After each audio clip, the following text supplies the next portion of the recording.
What is up, guys? You got one more hour of the NBA here on the Awesemo YouTube channel today. Where we're going to take you through the things you need to know about the late slate and some of the stuff going on in the main slate, the things that are crushing me that we just talked about 90 minutes ago with my pal Josh Engelman. But the good news, I'm Chris Spags, and I've got another man here who's going to help walk me through everything that I need to know and all you guys need to know for the late slate. He's Eric Lindquist. How you doing, Eric? Doing well. Good to we're putting in the reps today. I was going to say we're threading through the entire day. It's good to check in with the people every once in a while, let them know how we're doing, see how our lineups are going. 5:30 lock here on this last game. We're kind of waiting on one piece of news. I think there's one big piece of news we still have to get for this late slate, and then I think we'll be done with that and be able to make some lineups.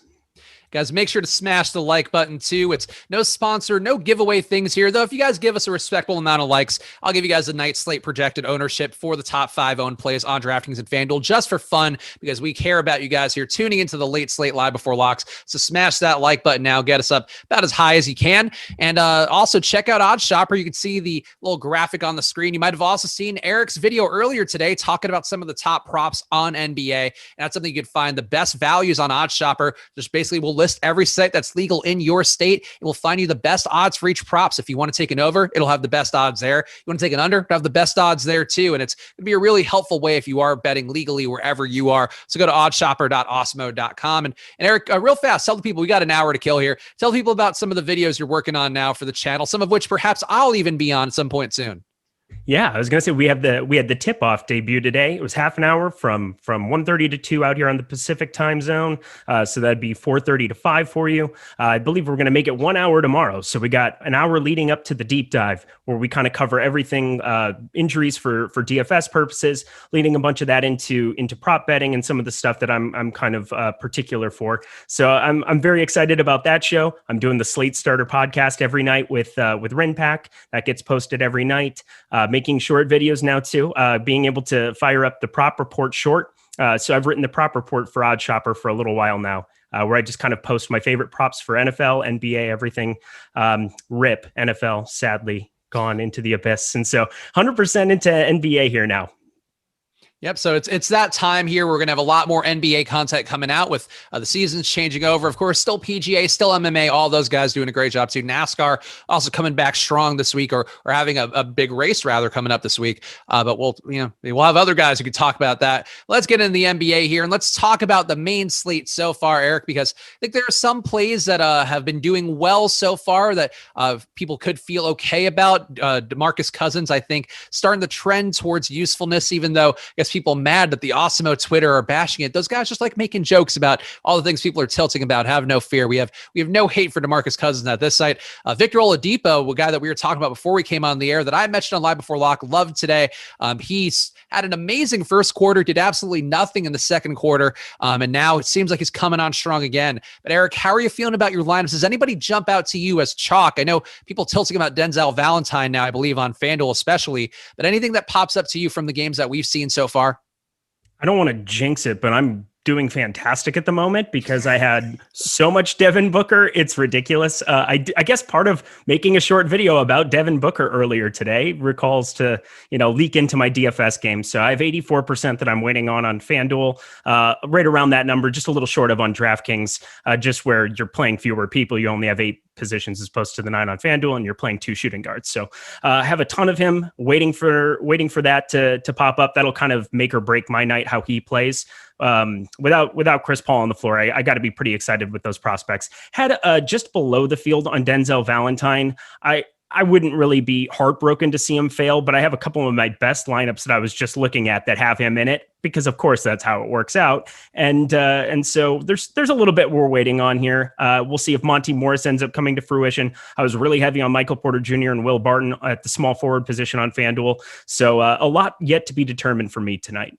We also just got some news, which is interesting because, Eric has talked to me on one of these late slate shows before about the importance of late swaptimizing and try to sell me on it despite the mental fatigue that I'll sometimes run through in the day where building lineups before a show, it ends up being frustrating. Then when you're on a show and have to change things around, so you don't want to do it again. But today I did swap for one thing, and this is we're going to talk about a little bit here in addition to the actual late slate. Yeah, Look the at Devin you. Booker train, and now Etuan Moore starting Yes. too. So a nice bit of value here at 3,500 on DK. He's also been shooting the ball a lot so far in his stints for the Suns in the last couple games, been up in the mid 20s a minutes, putting up over 10 shots in both the last two games. More an appealing value play. I think Booker as well. I'm with you. Eric and I were talking. I ended up with 33% Booker, adjusting for a lot of Oladipo in my lineups, a lot of Bradley Beal. Those didn't leave. DeMar DeRozan as well. But Booker, Etuan Moore, I would say your priorities, Eric. And I guess if you want to talk more about those guys or add in anybody else that you think might be a priority of a late swap too right now. So if you have dead lineups with Denzel Valentine, or I don't know who's playing like garbage, it seems like most people in the Charlotte game are playing all right at the moment, the Charlotte-Houston game. So I'm not overreacting to anything. I don't think there's anything from there that's yet to be like, oh, he failed, I need to get off of this. We'll kind of see how Denzel Valentine progresses here. Again, I'm a little bit under the field on Valentine, but I still have a hefty amount because of how owned he was. I believe he was like 40% over there in the 333. So I'm kind of waiting to decide what to do in those regards. But Etuan Moore was somebody that I kind of anticipated randomly to possibly get a start here. We've seen his minutes trend up to 21 and 24 the last two out. He's back in his stints with New Orleans. We know that he's a shot dependent guy, but 3,500 completely unowned. There was definitely some possibility for him to sneak in there. Cameron Johnson's been bad. That's really what it comes down to. Cameron Johnson has been bad of late. He's actually been a little bit better since he's been coming off the bench. Mikal Bridges is obviously a good enough defender that they don't have any issue. He could shoot as bad as he wanted to, and he's still going to be on the floor. But I am excited to get some Etuan Moore in my life. Now, that being said, on the late slate, 3,500, we'll see kind of how this ownership ends up popping up, because I think it'll come up to a point where I might not want to be as heavy on the late slate and maybe be a little bit heavier on the main slate.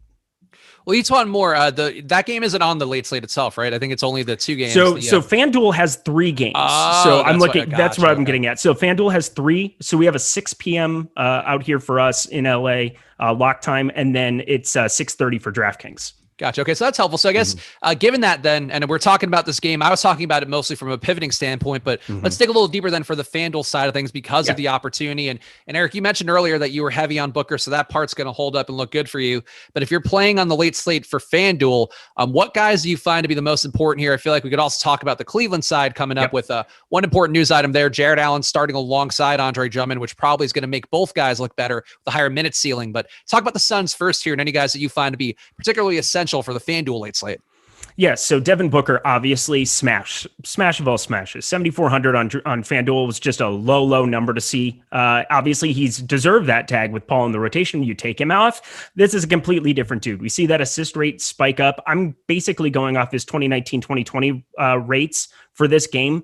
Ayton's really the only guy that kind of gets thrown into the mix where you got to kind of think that he's going to also be a main beneficiary of this. Cam Johnson, 4,200. Again, let me double check this lineup because I was looking at it pretty quickly. So Bridge is still in the lineup. Kaminsky, they're doing the double bigs like I would expect. So it's interesting that they're going Jared Allen and Drummond and then Kaminsky, Ayton. Like what a time to be alive when teams are just going bigger and bigger in an era where Golden State was going smaller and smaller and winning championships. But I'm remiss, like looking down the rest of these guys. Etuan Moore, 3,500. He's at the flat min at small forward. He's a very good option on a 3-gamer. DeAndre Ayton, again, all 6 of those guys, I would say all the starters with the addition also of Cameron Johnson are super intriguing, mainly because like Langston Galloway was a guy that I was thinking about punting with. You don't really need him at 3,500 at shooting guard now. Javon Carter, no thanks. And Damian Jones, definitely no thanks. So looking at the FanDuel ownership, I'm curious your thoughts of these guys relative to where we're projecting them at, because we just got an ownership update about 4 minutes ago. And you guys should hit the like button because I will give you guys the top 5 owned plays still, though a little bit earlier than I anticipated because of the different timings of the 2 slates. But in 5 minutes, just hit the like button as best you can. And if you get to what I deem appropriate, respectable, we'll get to that. But I'm just going to give you guys some free ownership here. Of course, you can always get it for yourself at awesemo.com/join. But Frank Kaminsky, over 20% projected ownership on FanDuel. Etuan Moore, more, slightly less, closer to 20% flat. Does that feel appropriate for you, Eric, or are you you trying to get more than those guys? Because those are two guys who could benefit quite a bit from just the extra possessions of no Chris Paul. Yeah, and Frank Kaminsky's well over a fantasy point per minute guy. So I could imagine having extra shot volume there. It's obviously going to be playing through Booker, but like Frank Kaminsky starting 4,700 on FanDuel, just talking specifically about the late slate, that's a good place to be. I think on the main slate, I've had enough, there's enough other options that I went to. We'll see how Bertans ends up finishing out. I ended up on a lot of him at 4,300 when he was put in as starting. So I'll wait to react on some of this main slate stuff when we come back around to it, but definitely 4,700 is solid there. And you said Bridges, what was his number at? Let's see, Bridges. Let me just pull it up again. Bridges looking like he is going to be 29%. So he's actually the highest of the guys who should theoretically get a boost here with. That's why I'm saying it just seems like a big number for me on a late slate where at small forward you have a lot of strong options between Barton and Porter. Chris Middleton makes for a great contrarian option there too.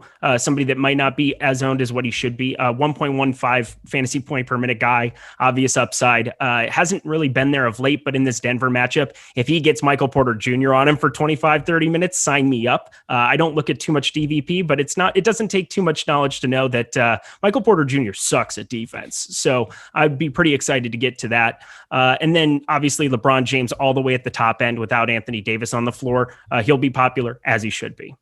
And let's talk about the Cleveland side here, since that's still relevant. And one guy that I was heavier on DraftKings today, which I'm just going to mention, which I actually didn't say on the earlier live before lock, because I didn't realize that Taurean Prince was popping up a lot for me at his price point on DK. And I think too, with the news that Drummond is going to be starting alongside Allen, I think you're going to have a better case to go to these guys today. So Eric, give me your thoughts here for the FanDuel perspective overall on Cleveland, because that's going to be the most relevant here for the late slate.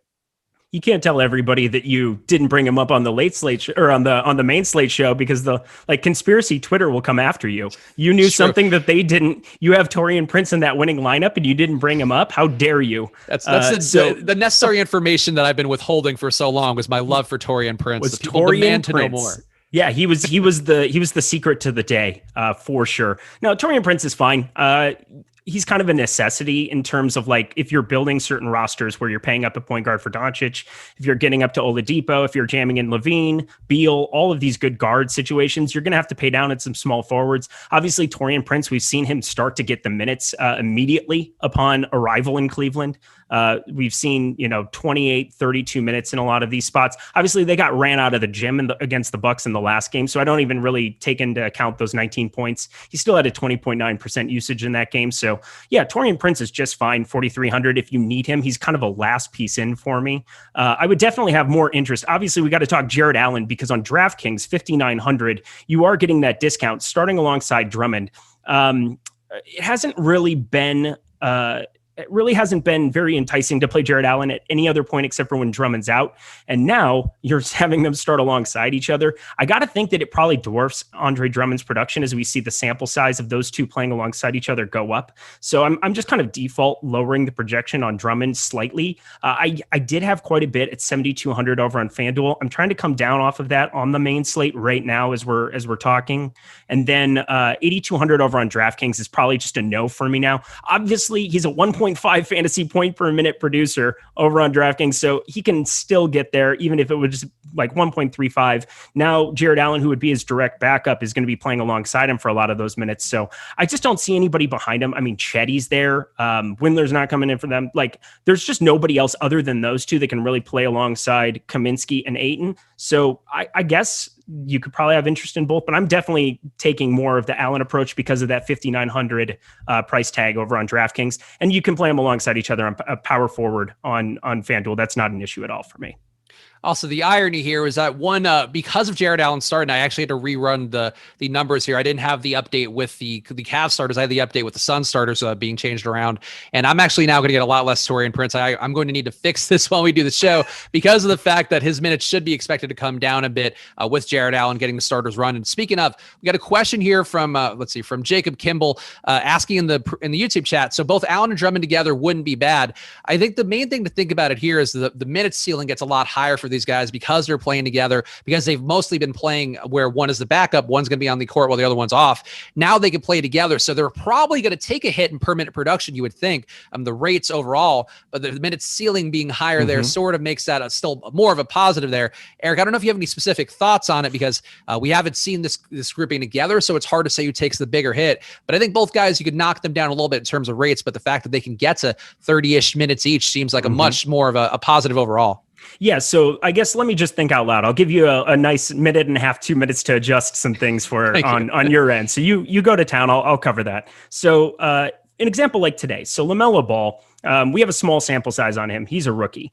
He's playing alongside Devontae Graham and Terry Rozier. And when he's on the court with those three, he was a 1.2 DraftKings fantasy point per minute guy. That rate goes down to 1.15.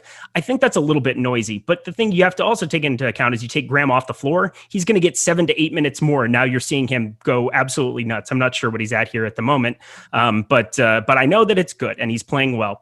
So you're looking at Drummond and Allen, and the big issue you have in the NBA in general is that there's generally a center who starts, and then there's a center who comes in who backs him up. Now that they're starting alongside each other, we're going to see, I guarantee you they end up staggering them at some point in the game as rotations change, as things change. But you're going to see 6 minutes probably to 8 minutes to start off the game where they're alongside each other, 6 to 8 minutes where they start the third quarter, unless like Chetty catches fire or something. So that's basically 14 minutes where I'm projecting them possibly playing alongside each other, which is 14 minutes more than they've ever played together on a floor together. It's usually like probably 6 to 8 minutes as I was going through Popcorn Machine where they're kind of like slotted alongside each other. So yeah, the rates come down. And that's why I'm saying for Drummond, even him getting to 31, 32 minutes, if that rate comes down to like 1.25, I would have less interest at what his price tag is, which is why I would be bullish on Jared Allen, who might possibly see the 30 minutes. And that's a big jump for him because he's just getting on the floor in general for a longer run of time. Now, that being said as well, Andre Drummond is still a great option because of those rates that we can kind of expect to sit in line with like anything over 1.25 in basketball is phenomenal. So I would have no issue getting to any amount of either of them. And now that we know they're going to be playing those minutes alongside each other, they're not as negatively correlated as what they normally are. Right, because they're just not pulling minutes from each other is the main thing. They're going to pull some production from each other, and it's going to be something to watch when you can build up that sample size a little bit and see who gets affected more, because we have seen sometimes these two big lineups where one big will functionally just be a box out guy and the other one kind of gets to pad the stats and get that run. And we'll see which one, if there is one that wins out, or if they just end up around a 20% rebound rate for Drummond instead of the mid 20s that he'll get to, or there's going to be a lot of variables and moving pieces. But the net thing is that just more minutes is going to be beneficial for those guys. And for whatever it's worth, I am now down to my Taurean Prince and didn't get any Jared Allen still on DraftKings, but did get more Drummond. So that's the guy I think benefits here from the minute security, at least on my end. Anybody else, Eric, in this early game, this FanDuel specific game for the late slate that you want to hit on? Because I feel like we've covered most of them, but just give you the floor here to see if there's anyone else that you think is worth bringing to the people. I guess we should bring up Colin Sexton and Darius Garland just because they are two guys that I generally like to get exposure to. It was easy to play Garland with that lower price tag that we saw on DraftKings there for a little while, where he was sitting like 4,800 to 5,200. That's definitely come up now for the main slate. And then over on FanDuel, 6,800 and 6,200. It wouldn't surprise me with Chris Paul off the floor to see either one of them end up popping some kind of an upside. Like Etuan Moore isn't a good defender to add into that mix as opposed to like Chris Paul. I would definitely think that they would both have a little bit more upside with Paul off the floor in this game. So I wouldn't mind taking some shots on both of them. Isaac Okoro, 3,500 is like the worst fantasy point rate like you'll ever like. He's basically a glorified PJ Tucker, just a rookie PJ Tucker. So definitely none of that for me. And then the last guy I'll bring up, just because I think there is a path for him, like possibly having a shooting upside. 4,600's Chetty Osman would be like a 2% flyer to basically take a couple on, but we've seen it before with Larry Nance off the floor, where he kind of like spikes an upside out of the middle of nowhere. So I wouldn't have like zero exposure to him, but it wouldn't be crazy. All right, let's keep talking. And Rashad in the chat getting worked up real fast. We're talking about this one before the other slates lock because it's exclusive to FanDuel. So that's the important part here. Talking about this game for the people who are going to be putting things in on FanDuel. We can get through the other games or start talking about the other games now. And DraftKings has a half hour later lock. So that's why we're doing everything has a purpose and a reason here. Let's go through some of the other games and start talking about let's talk about the FanDuel specific components of these games, Eric, because I feel like that's the one thing we can hit on to make sure to try to cover. Then we can dig in a little deeper on the games themselves. But Milwaukee, Denver, let's talk about that one first. Anybody on FanDuel who seems like more of a priority play to you than you do on DraftKings? So obviously you're getting that huge discount for small forward. Michael Porter Jr. and Will Barton are both phenomenal. We're waiting again. I don't have this Jamal Murray news yet. Will Barton, we've seen play a lot of point guard in situations. He becomes a little bit more of an active ball handler when you take Jamal Murray off the floor. He would be a huge beneficiary. He can play multiple positions, fit in pretty well. Michael Porter Jr. did get extended to 33 minutes the last game, although he did play terrible, went like 9-8. So I would expect a bounce back here. You have anything that's over a 230 total, like you got to have some interest at some of these cheaper price tags that guys are projecting to play 35-ish minutes. Like I have Will Barton right now for 37 minutes at 5,500 on FanDuel. That's pretty difficult to get away from. 4,800, and then 5,200 Michael Porter Jr. We could see those minutes come down a little bit there, but 1.07 fantasy point per minute guy over on FanDuel for the year. So 5,200, that's just way too low for both of those guys. That would kind of be the start of it. And then Jokic, 11,600 is just a contrarian type play, given this is a 3-game slate. So you only have those center options to be cognizant of. But I legitimately have 5 centers that rank out above him, and I have more ownership too over on FanDuel between Drummond, Harrell, Gasol, Ayton, and Horford. I'm also excited to get to Marc Gasol with you now, but let's finish up with this. Anybody else that you're looking at there? Yeah, I mean, I think, well, for DraftKings, I think we can put a pause on it for a little bit. And actually, here's one thing. So we got the news that Campazzo is available to play. So I'm assuming Murray's also okay, or do we not even know yet? I mean, he might be like a true game time decision. Yeah, Campazzo doesn't get a gong, that's for sure. He does muck up a little bit of Monty Morris run, and Campazzo's been decent in some of his floor time, for sure fun to watch, but just limited minutes, but enough to like, Monty Morris isn't like an intriguing, like gonna get on top of it option anyway. But if Jamal Murray's out, that kind of mucks it up a little bit more than I would want. I would actually maybe 3,500 there. Monty Morris, 4,200 on FanDuel. Take a Campazzo shot at the man. I don't know. I probably couldn't do it. I probably couldn't, but yeah, at least something to think about. Yeah, the Monty Morris part, I mean, I don't know. I wish this would be helpful to get this news here. Again, about 8 minutes left till the FanDuel lock there. And yeah, we don't have this, at least confirmation on Murray playing, though. I guess I feel like we'd know if he were out, but I also feel like we might know if it were a game time decision too. We do have 38 minutes till that game locks. Yeah. So we do have a little bit of extra time. I would say Jamal Murray is obviously, we know who he is. This isn't bubble Jamal Murray of late, but we do know that he can pop an upside. 7,500 isn't like some egregious price tag for a guy that we've seen go for 60 and 70 in the past. But that was the past as well. And this is a completely different offense with Jokic just kind of controlling everything this season. I could probably have a share or two, but nothing crazy. And then Monty Morris would just be completely off the table then. And then real fast, just give out some ownership on FanDuel. So it's going to be relevant here. And you can always get all of the ownership data for yourself at awesemo.com/join. Actually, just make sure I got the most recent one because I think I just refreshed the main slate one. But on FanDuel, this came in just 3 minutes ago, the most recent update, top 5 owned guys. Devin Booker, 77%. Hamidou Diallo, 65%. Andre Drummond, 65%. Dennis Schroeder at 62%. And Shai Gilgeous-Alexander, 55% on FanDuel. Eric, any of those guys jump out to you as being particularly over-owned for how you're viewing things? Not real. Yeah, I don't really, I think it seems all about appropriate for the most part. I mean, I obviously, let me just pull it up here so I can talk more eloquently about what I'm looking at. So on FanDuel, Devin Booker 77% is a big number, but 7,400 with Chris Paul off the floor, like, come on, that's easy enough. Hamidou Diallo, there's just not a lot of spots to go to on point guard, which is why I keep bringing up point guard, because on FanDuel, that position, if you can get somewhat different and not like completely cap yourself, like Hamidou Diallo 6,200 is fine, but 65% of him, even at a 1.1 fantasy point per minute guy, you're bringing Shea onto the floor coming off of last game, where Shea showed up and it definitely capped Hamidou's upside, I believe. You could see somebody else kind of sneak up an upside and beat out if you beat out 65% of the field on FanDuel, sign me up for that. Andre Drummond, 65% is probably something I'm looking at maybe being a little lighter on than before on a late slate. And then pivoting to, I mean, I don't want as much Marc Gasol, but I would want some of these other guys.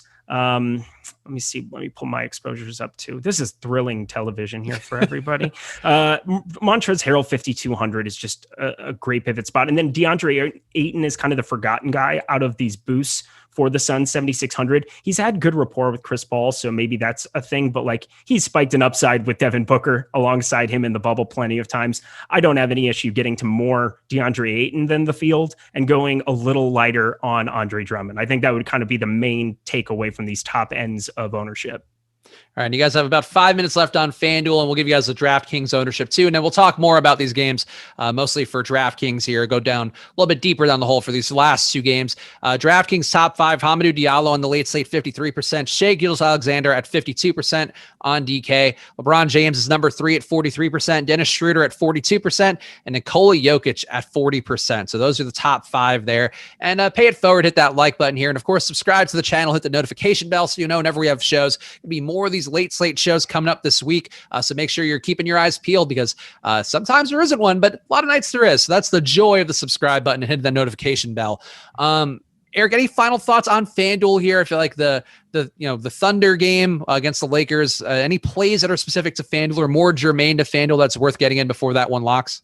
Yeah, let me pull it back up here one more time for that one game that locks. Let's just go back over the Cleveland Phoenix game so that we can be done with it and have it in the rear view.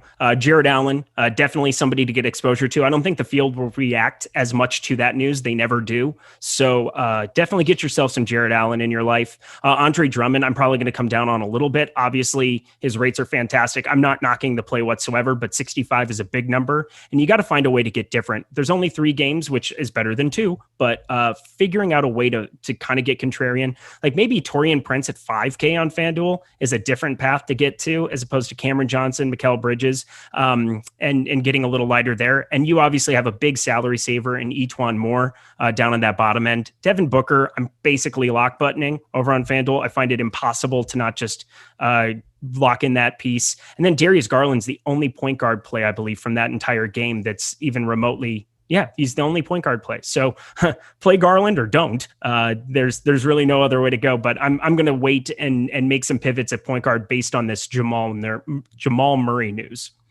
All right, and let's start talking DK too. And if you have any FanDuel specific questions, prop them in the premium Slack or in the YouTube chat here, and we'll see if we can grab any before we have this one locked. And nothing in the Slack, right? Yeah, nothing in the Slack right now. So we'll keep moving here. Balanced or stars and scrubs? Do you have a lean there? I feel like might be two different stories on FanDuel and DraftKings, but a final FanDuel question here before that one locks. Balanced or stars and scrubs, Eric? What would you prefer? Generally, I'm always a stars and scrubs guy. That's kind of the way that I incur a little bit more risk by taking on riskier punt options. I think because you have Etuan Moore there at small forward, it would be enticing to just kind of do that. But on some of these late slates, people do try to jam in some of that. So they'll be jamming in some of these cheaper options to make way for Giannis and Jokic lineups. LeBron James is a great spot with Anthony Davis off the floor. I kind of just try to cap in at just having 2 of those guys maximum. Nothing like super thin, just because there is so much mid-level value, I think, between Porter and between Barton. Like one of those 2 is going to smash in this spot. And so I don't want to be like overly stars and scrubs, if that makes any sense, as opposed to having just a little bit more balance than you would expect now that Etuan Moore exists. All right, so there we go. And we got Jacob just sending in a full FanDuel lineup and asking, how's this sound? Sure.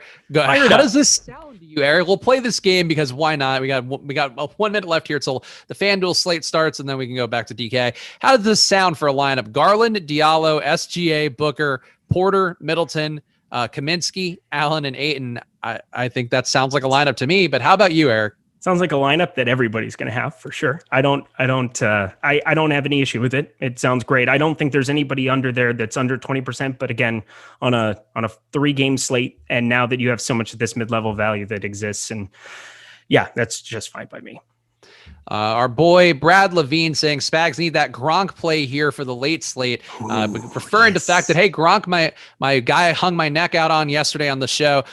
For me, I think it's going to be Marc Gasol. I ended up with a little bit less than I had of him initially just because of on Late Swaptimizer, I get a specific amount of guys, whereas when I'm sorting normally through Excel, I just take whatever it gives me and whatever the common denominators are on the lineups that I have that are top projected along with having a little bit less ownership on them. So Gasol for me is going to be one of my higher owned guys. And I guess let's talk about it specific to DraftKings. I'm curious your thoughts, Eric. Are you willing to get to Marc Gasol? Because I'll say real fast, his stats, his rates without Anthony Davis, they're not the longest sample size, or certainly I think under 100, but it was encouraging that he took a boost in every single category. And I think one guy who maybe doesn't take as much of a boost as you might think is LeBron. It seems like everybody else benefits a little bit more than you might expect, whereas I think the common logic would be that LeBron's going to be a smash play. I think guys like Gasol pick up just a little bit more here, Kuzma as well, Schroeder as well. How do you feel about Gasol, and are you willing to buy in on the fact that maybe he does take more of this Anthony Davis vacated role, or maybe he's not worth it at 22 minutes, which is what Awesemo's minutes projection is for? So Marc Gasol is a guy that I've been trying to make a thing for a while, for the last 2 weeks, and it hasn't been a thing. So I am excited to see Anthony Davis out. I was excited to see you actually recommend him because I felt like kind of an idiot writing him up on Jock Market twice for those articles. I was like, take a shot on him because his shooting numbers have been so bad. He has a career low. He's shooting around 35%, which for Marc Gasol, for a center in the NBA in general, that's just abysmal. That was last week that I looked that up, so I don't need to bring that up again. I've just tried to find some upside there as Anthony Davis has been questionable. I eventually think he's got to have a day where he just knocks down a couple shots and kind of reverts back to the mean of his career average. But this is significantly the worst shooting slump that he's ever been in. Part of that is he doesn't nearly see the volume that he used to, so maybe can't get in a rhythm. I'm not really sure. But I do know that if he were to randomly spike a 3-4 3-pointer upside and be even like a shadow of the guy that existed in Memphis, you could be looking at a gigantic upside. You could be looking at a gigantic upside at the min. And that's kind of what you're looking for on FanDuel 3,500. Just get a different roster construction. And obviously, what was he, 3,300 over on DraftKings? Yep. Yeah, sign me up for that too. Just taking some shots. So I have no problem. You're not as crazy as what I thought you were earlier in the day when you said that. And I was like, 8-game slate. We're going to play Marc Gasol. Here we go. I mean, the thing too, a matchup against Horford, matchups never matter that much, but it's certainly not somebody who would exploit, him on the other side. He's not going against, I don't know why Chris Boucher is the first one that comes to mind to me, but not one of these guys that's hyper athletic. So to me, that's part of the logic with Gasol. We also got news here. Jamal Murray is in, or he's returning to the lineup today. Yeah, there you go. There's your gong. And it's also money time. I forgot to do that too. So I'll get all the sound effects out. Boom. The gong is terrifying. That's too big of a gong. No, it's beautiful. I'm so here for it. Tyler, don't you stop. Don't stop gonging. Don't stop gonging. I just think to me, because of Murray being back in, Murray's fine at his price. All these guys like Barton, I think still looks okay, but I really think that cramps Denver's style a little bit more than I would like, where, if Murray were out, we're talking about more minutes for Monty Morris on DraftKings. I can't see paying Monty Morris's price at all now. 5,100 with Murray back in. RJ Hampton, I know people were asking about too, but with Murray in, you're talking about a 10-minute projection, and that feels a little lofty. I don't see a lot of room for Denver in my life besides Jokic, who's always fine. And I think Barton, because of his price, will still get there. But Eric, how does this affect things for you? I mean, you might have assumed Murray was in, but how does his presence now that we know he's in affect things on Denver's side? So this is like the age-old issue of ownership compared to opportunity. And we're looking at reduced opportunity for Barton and Porter Jr. now that they're in the lineups, but that ownership is not going to come down and reflect that. So this might be, oh man, I'm getting a little nauseous thinking about it. I was just kind of assuming Murray was going to be out, but Barton is still underpriced. He's 4,800. Barton is no issue. There's going to be plenty of opportunity. I'd say he's going to play around 34, 35 minutes again. I don't have a problem there. Michael Porter Jr. is kind of the issue. He's 5,200.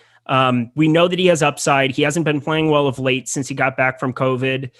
He's only like 4 games into that, so I'm not like overly concerned, but he's going to be popular. And at 5,200, that might be a spot to be getting off of. I mean, I wish I had more Bridges in my life than I did 5 seconds ago. I hate that came out at 6 o'clock our time, but what can you do? Like, they're both good plays. I wouldn't shock for me to see either of them go for 35, but yeah, Jamal Murray definitely cramps the style. There's no question about it. Yeah, I just it's a spot that, going against Milwaukee, they're going to have to score a lot of points. So maybe that is the saving grace here for all these guys getting there. But I just think I'm a little bit less inclined to get to multiples of these guys. And, I still think, to me, I would personally prefer to play Barton. I would prefer to play, prefer to play Gong. I'm cutting you off. Gong. Go ahead. Bryn Forbes is starting. There's no Drew Holiday in the starting lineup for the Bucks. Oh, okay. So that's a pretty big one. Piece of news. So I hate to cut you off, but that is like ginormous because I had a lot of Drew Holiday over on FanDuel. And all right, so let's see. So how does that? Wowzer. Yeah, how does that make the minutes look? Because is the assumption then is it one of those things where Drew had a test that maybe needs to come back? That's what I'm curious about, because Bryn Forbes at the Stone Cold Min, I believe he's 3,600 on FanDuel. What is he over on? He's not even listed over here. What is he on DraftKings? He's 3,700. That is not what I expected. 3,700. Okay. So like not as crazy, but like this is a huge change. And obviously taking Drew Holiday off the floor only helps Giannis as well. Good Lord. That's fun. Middleton, you got to think, is also, we'll keep an eye on Drew Holiday. Cool. Awesome. Great to know, competitor. Thank you. I'm trying to figure out, good Lord, Bryn Forbes listed on starter and no update. Awesome. I'm very excited about this. Oh, baby. So I just gave Drew Holiday 0 minutes because basically the way that I set my projections up is that if somebody comes out and I give the minutes to somebody else, then it sort of levels out the production across all those guys. So while I wait for Awesemo's minutes projection, that's the way that I'm going to just give a quick look at it real fast. To me, Bryn Forbes, I think now would project as a slightly better value to me than Marc Gasol, who is the guy that I've talked enough about. But the price point, I think the projection's a little better. The value's a little worse, but I think the raw projection for me for Bryn Forbes would make him interesting. I would have concerns, though, if I'm just assuming that Drew is just unavailable and Bryn Forbes would get projected for that 30 minutes or so. Like 22 fantasy points for Bryn Forbes, and for a DraftKings late slate, I think there's enough time for this ownership to come up quite a bit. Where Bryn Forbes, I would think, is more valuable pivoting to on the main slate than he might be on the late slate itself. I don't know if you have any thoughts on that, Eric, where there could be players that I think just get more value because people aren't going to own them at all in the main slate. Whereas on the late slate, I feel like Forbes could easily get to 50% owned, and that kind of would work. That would worry me a lot, actually.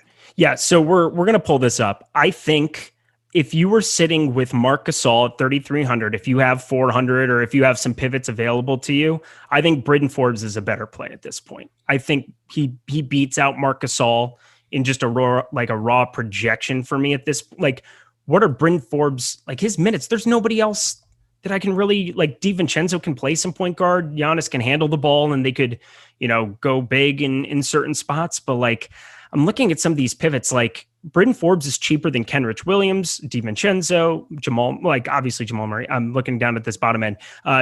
So DJ Augustine could be like a super sneaky play coming in and playing backup point guard there as well. 3,300. So I guess maybe they're going to like split those minutes pretty close between those two. And then you wouldn't have nearly as good of a play for Forbes. So I'm thinking out loud here, just trying to talk through it, get through, kind of the early process of it. We have no sample size for this. This is not something I expected to see, but this is definitely a knock. I mean, obviously I'm taking Drew Holiday, just mass swap him out of everything and then figure it out later. But I am trying to see, I would probably put DJ Augustine at 22. I'm going to say Bryn Forbes 26 minutes, and plugging those in is kind of the rates. I think that makes the most sense. And he's going to project out great on FanDuel 3,600.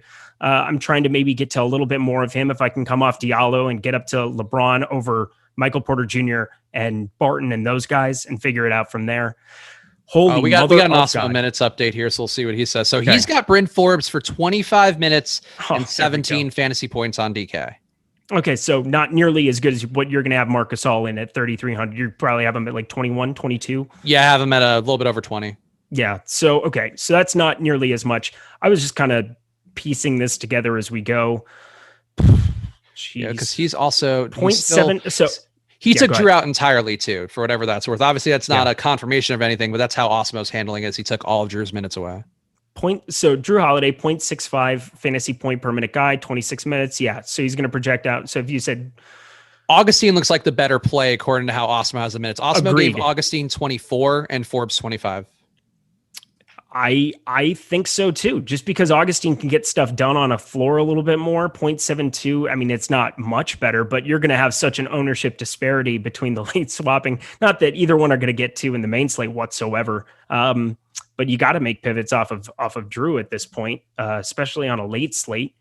So goodness, I'm trying to figure out one more piece that could possibly play there. So Pat Connaughton has played some point guard. Yeah, he's played. Awesemo has him for 19, so he definitely is getting some minutes. But I mean, just looking at the numbers now, there's an 18.4, and this is Awesemo's projections, and most of them are going to probably be similar for your other sites that you're looking at. But 18.4 for Augustine at 3,300. DK money is what we're talking about here. Bryn Forbes 17 fantasy points at his 3,700. And then where is he? I'm just out of curiosity, where does he have Marc Gasol? He's got Marc Gasol at 17 fantasy points, so he's not as much of a believer as I am. So I guess he would put him in the Forbes territory, but would put Augustine, I think, a cut above. Yeah. Well, a point above, at least. Not really a cut above, but 1 point can be a cut, depending on 1 point is a cut. And again, everybody's going to go to the guy that's starting. So yeah, take the ownership discount and go down. Oh man, do we just say flat out? I do like Augustine more, I think. Just looking at it, like Forbes could play 6 minutes, first rotation. Augustine comes in, can possibly get that second unit run. Yeah, I'm gonna go to more Augustine. I think that makes sense. Go to Cruncher here.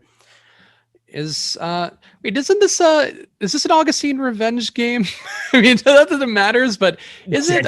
He was with the Magic forever, I know, but was he with Denver for a hot second? Let me see. I feel like that may have been one of his stops. Bryn Forbes was with the Spurs once upon a time. That was the only other team I think he. I might be imagining it too. I might just to be clear, I'm just me saying it out. No, he did 2016. Your imagination. 2016. So DJ Augustine started with the Bobcats, played for the Pacers, Raptors, Bulls, Pistons, Thunder, then the Nuggets, then the Magic, now the Bucks. So I guess honestly, I could have named any team, and there was a decent shot of him getting in there. Who is he? Robert Horry? Okay, perfect. Yeah, minus the championships. Minus the 7. Dude, that was a great gift. The Spider-Man with the 7 ships, him and Tom Brady. Did you see that? I did. Yeah, it was beautiful. All right, I'm going to get Augustine. I only put in 2 late slate lineups, thankfully, so this is not one I'm going to change a bunch. This is a question for you, Eric, I guess, talking about what I was mentioning earlier about guys looking more appealing on the main slate. Do you find that Bryn Forbes is worth recrunching things for and late swaptimizing for, or is it something where you might be just okay riding with it? Because, I mean, Bryn Forbes and Augustine, let's say, both guys. Yeah, the big aspect of the news is it just takes Drew Holiday out, that he wasn't starting. Like, that's a big piece to take off the floor. The impact of it being towards any of these point guards is pretty minimal. I think at this point, it's just trying to figure out on a 2-game slate, you've got to play value in some spots. You got to pick and match guys. And obviously there's going to be less ownership than there would have been had that news been broken way, way earlier. So it's more of an ownership play, trying to get a different roster construction than you otherwise would have had. It has less to do, like on a main slate, I'm not like looking forward to trying to jam any of Bryn Forbes in whatsoever. I'm just making sure that I can account for Drew Holiday and any of those other lineups and getting to more viable places. All right. And we'll see if we have any questions here now, because we want to kind of work through this stuff. And obviously Awesemo's data is going to be the best way to figure these things out. So make sure you're taking a part, or at least taking a look at the awesemo.com/join page to figure out if there is anything. I got a question in the chat here. John Robbins in the premium Slack asking Porter Jr. or Diallo. I think with So there's only 8 guys for Oklahoma City, and I know that Diallo, you can sort of nickel and dime him a bit, but I still think the opportunity for Diallo is there. Playing some minutes segmented away from Shai Gilgeous-Alexander, I think looks good. Don't love the matchup, but I still would take Porter take him over Porter given the fact that Murray's back in. Eric, do you have a lean? No sight given to Porter Jr. versus Diallo? Yeah, I'm definitely on the Diallo camp for the most part.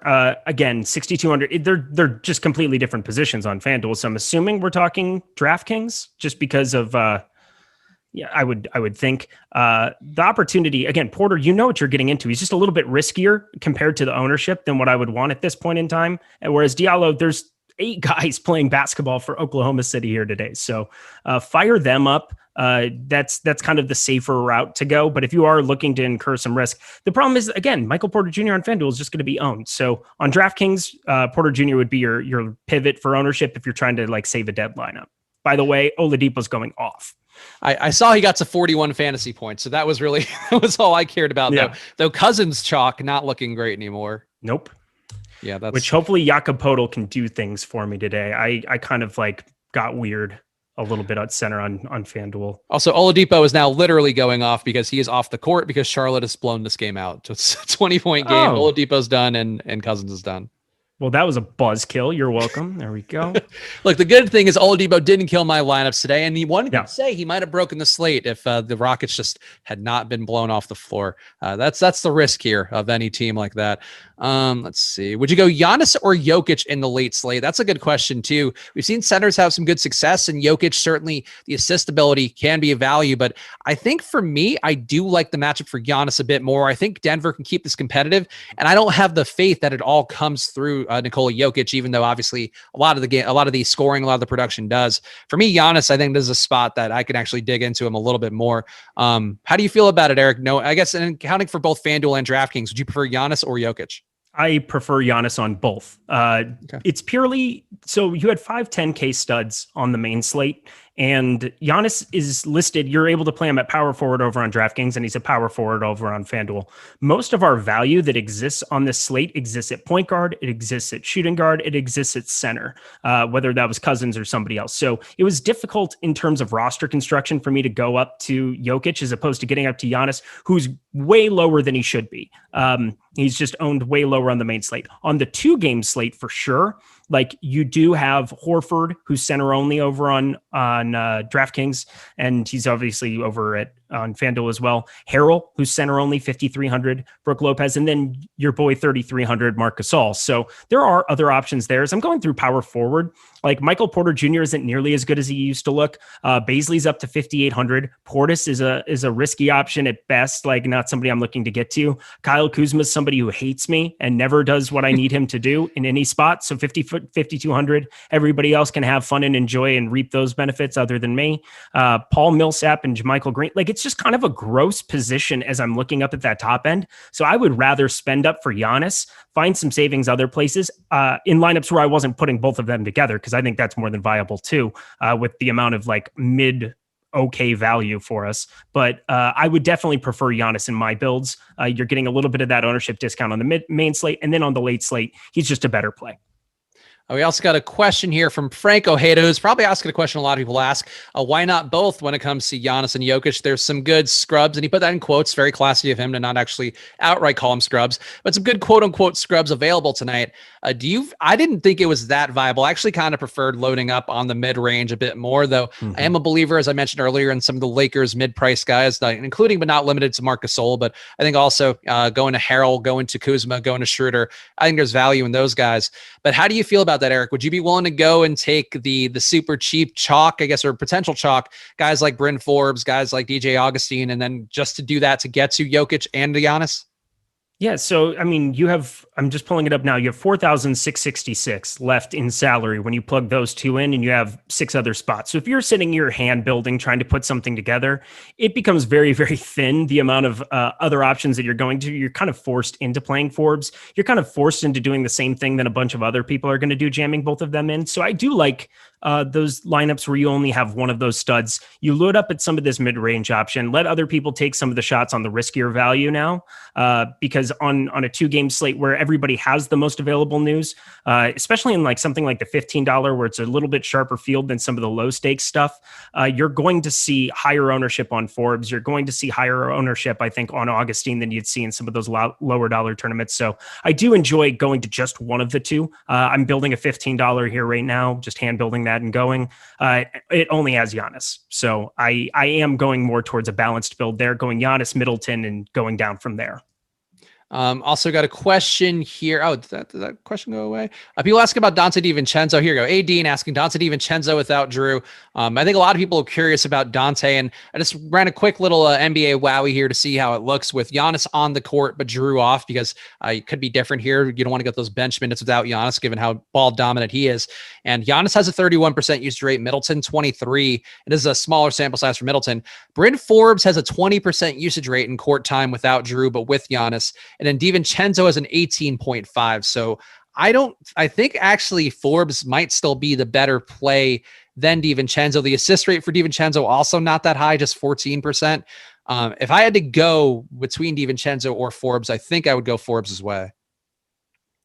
Yes, I would agree. And you're getting a discount. So you're getting a discount for more usage? Sure. That seems fun. Yeah, I think that's a fair one. Let's see, any other questions here? Baisley, Horford, Harrell, or Gasol. So basically just listing all the big men around is Scott94 in the YouTube chat. But what would be your lean here, Eric? I mean, it's hard to compare these guys at different price points. Horford, to me, I think would be the play I like the most, but Gasol, I think, is the value play I'd be willing to go to out of that group of 4. I agree. I don't know what else there is really to add. They're just completely different plays at completely different prices, and they're all viable in their own ways. It comes down to leveraging off of some of this ownership. The only thing I'm doing right now is going through Awesemo's ownership, trying to figure out which guys I want to be over top of that I think are underrepresented, and then finding ways to get unique and making sure that I have one play that's not like there'd be sub 15% on this 2-game slate in any of my hand build lineups. All right, let's see. Any other questions? Jalen Adams, someone is declaring in caps lock for I don't know what reason. Fun. Is Jalen Adams in play for somebody? He's I don't even no thanks. I know Milwaukee point guard, and I don't know. He's not even up there. He played 5 minutes last game. He doesn't project for any minutes from Awesemo, which I think is the one qualifier I would say is usually pretty important. Oh, you mean the best fantasy player in the world? Yeah, I'm going to listen to that guy and probably account for no Adams for sure. It doesn't seem likely you can expect him to get the minutes. For $300 more, 3,300 Augustine, you'd rather get that knowing you're going to get the minutes there. And honestly, a little more unencumbered usage in that second unit. So Adams, you really don't know if he's going to see the court. And seems unlikely he does. Yeah, unless it blows out, which is very likely as well, but we'll see.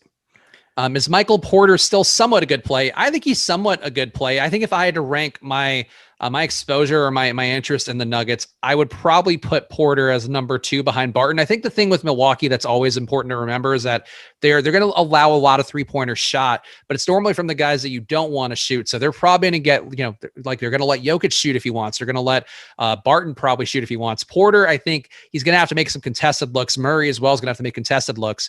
But I think for me, that's like Porter's very capable of getting going. I think if you're Milwaukee and you're really selling out, though, we'll see how well they can do that without Drew. You're selling out to stop Murray. I think you're going to let Porter chuck, and if he shoots the lights in or shoots the lights out rather and shoots them into the game, then you'll probably live with that if you're Milwaukee. Yeah, and you're going to get a Torrey Craig revenge spot too. So Torrey Craig's going to eat Michael Porter Jr.'s lunch if they decide to throw 15 minutes of him at him. They'll just go out, hey, go frustrate Michael Porter Jr. for a little bit, get him off the floor. Sounds good. Yeah, I mean, look, when you can do that, why wouldn't you? Yeah. Let's see. You gotta play Torrey Craig. I mean, look, if you're playing 150, how much Torrey Craig you getting just solely on the revenge narrative? No, actually, the ownership only -4% for Torrey Craig. Oh, so interesting. That is way higher than I was expecting. I I haven't scrolled down that far. I doubt I get to anybody like super down there. So like on a 2-game slate, I find it rare that I get down to somebody that's going to be under 4% owned. Like that would be Adams territory. Like the plays down there that are that low owned are just so bad and so thin. The only thing you're really hoping is that they get to 10 and the guys that you were able to jam in go completely nuts. Like you get Jokic and Giannis to go for 80 each, which is more than possible, but like that's your path to Torrey Craig being optimal. Yeah, I think that's fair. Any last minute questions? Get them in now. You guys got about 7 minutes left to lock, perhaps less by the time that this sound gets to your ears. And we'll see what else we got here. Diallo and LeBron or Murray and Middleton on FanDuel? Well, I like the Middleton part for the second part, but definitely the first one. Jacob Kimball saying Drummond is really eating that Allen time. All right, so there you go. So I haven't been paying attention to that game yet, but it does seem worried about it. Yes, certainly some risk there. We talked about earlier. The rates are going to go down. So that's one guy's only the strong will survive. And Drummond is the strongest when it comes to stat hunting and just padding up those rebounds. At being good at basketball without being good at basketball. Yeah. I mean, the thing with Allen too is like he's the kind of guy, like if I had to guess going in, and I think this is sort of why I was content to not get supporter on to get to Allen, on DraftKings, was because Allen, to me, I think he's so defensively minded. He's such a team player type guy. Like, I don't think he cares if he's padding the stats with the rebounds. Like, he'll grab them all if they're there. But he knows, like, Drummond, it's kind of like a prison ecosystem sometimes where the big dogs got to eat. Where you were going to go with that. So I'm just like, where's he going? Where's he going? Prison ecosystem. That's where the wheel landed on.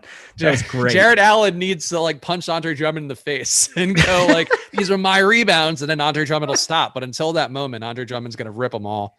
You should go to comedy. You should be in comedy. Yeah, that's what we're here for. These kind of analogies that feel vaguely uncomfortable. LeBron or Jokic? Joey is asking. I think I would personally go LeBron relative to the salary on DK. Eric, do you have a lean here between LeBron and Jokic? I'm basically on the late slate, just not playing Jokic. I'm just going to throw that out there. Like, just no Jokic. And obviously he could go for 80 and that's no question about it. But like, you got to make a stand somewhere against these studs. And I'm just going Giannis LeBron. Best 3,300 and under plays rep is asking. That would be, I think, DJ Augustine and Marc Gasol would be the two that I would go to there. Anybody else, Eric, that I'm leaving out in that 3,300 and under? Torrey Craig for sure. Just that's true. How could I forget? I think Pat Connaughton at 3,200 makes some sense. I would maybe take a couple of shots there. Markieff Morris could play some backup for sitting behind Davis as well.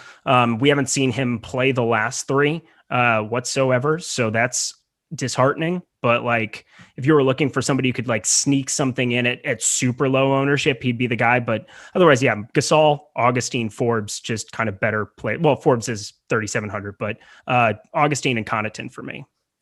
Eric asking Forbes on a DK GPP. He's fine, though Augustine does look like the better projected play. But I did we rework. I only did 2 lineups for the late slate because all the reasons we talked about earlier in the show, where I vaguely want to die mentally by the end of a day of doing all this stuff. And I sort of want to just kill myself. It's fine. Mostly just give lightly. Up. Like curl up in a ball, start over tomorrow. But for me, I did make sure to get Super and Forbes in one lineup because I still think there's some opportunity there. Though for what it's worth, I did get to Augustine in my 2 lineups that I'm put in for the late slate. So Drew Holiday officially inactive. Oh, Drew is? Mm-hmm. Okay, so there you go. So don't play your Drew in case you were still thinking about it, trying to be contrarian. Don't play Drew. And normally when the minutes projection from Awesemo drops to 0, that's going to generally be a pretty good sign to trust the process there and trust that Alex has a lot more money here at stake and wants to get that right much more than anybody else. Slightly more. Let's see. Any questions? Going to the premium Slack. Keith asking LeBron or Giannis. I would favor Giannis there for DK. Eric, how about you? Same. Right. I'm heavy Giannis. I just think he works great positionally. He worked great on the main slate. I think he was way under owned for what he should have been. Connaughton over Craig. Rep is asking. I think I would go Connaughton, but I still would greatly prefer going to either Augustine or Gasol or Forbes, obviously, if you had the extra money. Agreed. Let's see. All right. Anything else? You guys got about 2 minutes left by the time you hear this, so start getting those lineups in. Any surprises for you in your final exposures, Eric, as you're putting these in, or are you still scrambling right now to actually get them in? Yeah, I'm doing my best I can. I had more Dort on the main slate than what I was comfortable with. I don't like Lou Dort in general. I barely ever get to him, but he was very unowned. And generally the reason I don't like Dort is he's pretty high owned on most every slate. And I'm coming off of that a little bit and accounting for some of this news because I want to get to more Middleton. And so that was kind of the main thing that I'm getting to over on FanDuel. DraftKings, it's pretty, I'm not going to change too much. I'm pretty happy with what I have. I'll let other people chase Augustine and Forbes and stuff in the main slates. But otherwise, for these late slates, I'm very, very happy with, just 100% Jokic fade because I have a little bit on the main slate and I won't get burned by it either way. SMP and Jay Frosty both asking Morris or Augustine at the same time. In terms of raw points for DK, I would think it's actually, so for me, it would be Morris by 0.2. So I don't know, this is a FanDuel question, but for the value, obviously it'd be Augustine, but I guess if salary doesn't matter, I would take Morris. Eric, do you have a lean here? And I guess if it's FanDuel, I don't know, maybe that's a closer price question. We're talking Monty, I'm assuming? Yeah, I believe so. Okay. Yeah, so I'm basically just passing on everything Monty Morris at this point for 4,200. I mean, you still have 34 minutes in Sacramento or whatever, but now you also get Campazzo in there, which doesn't sound like much, but that's enough to get 10 minutes, and that directly affects Morris as well. Jamal Murray being in, I'm going to take any other option over Monty Morris at this point, and that's coming from an Iowa State lover. So, what if it's Markieff Morris? If it's Markieff Morris, which makes sense if it's DraftKings, if we're talking two guys that are closer to each other, I prefer going to Augustine. It's just more secure at this point in time. You're going to get a lot of those minutes, but you're going to get a really low owned Markieff. Yeah, I don't see the projection there from Markieff with a 16-minute projection from Awesemo. But that said, there is no Anthony Davis, so there's some pathway there. But Augustine's going to get pretty good usage in that second unit and can assist, can shoot a lot. I think those are all positive things here. And we are about locked, so we can wrap this one up here. But make sure you guys are subscribed to the channel. Hit the like button too on these videos. Let them know that you like these late slate live before lock, so we can get them on a more regular schedule and get more of Eric, get more of VMAC, get more of Greg, get all of our guys here back in the mix. But Eric, give him the plug here. I know you got the Slate starter coming up soon, so people should be checking that out on the channel. But what else do you want to plug right now? Yeah, thought we were going to get a benign show today, and we did not. So that was interesting. But had a blast. Thank you so much for this. Yeah, definitely let everybody know how much you enjoy these. This is a blast to do, and hope you're enjoying it as well. But Slate Starter Podcast with Rinpack, the tip-off show, which will be starting, I believe, at 4 p.m. Eastern time for everybody tomorrow, in our show leading up to the deeper dive. I've got a Slate Starter article coming out every day, and I'll be doing short-form videos, giving you my favorite prop of the day for the prop report short. And I'll be doing some shows tomorrow. I think I got live before lock tomorrow. Maybe even one of those short form videos starting tomorrow. But we appreciate all you guys watching. Make sure you are checking out everything on the channel because we got a ton of stuff going on, and we appreciate you guys watching. Have a great night and good luck.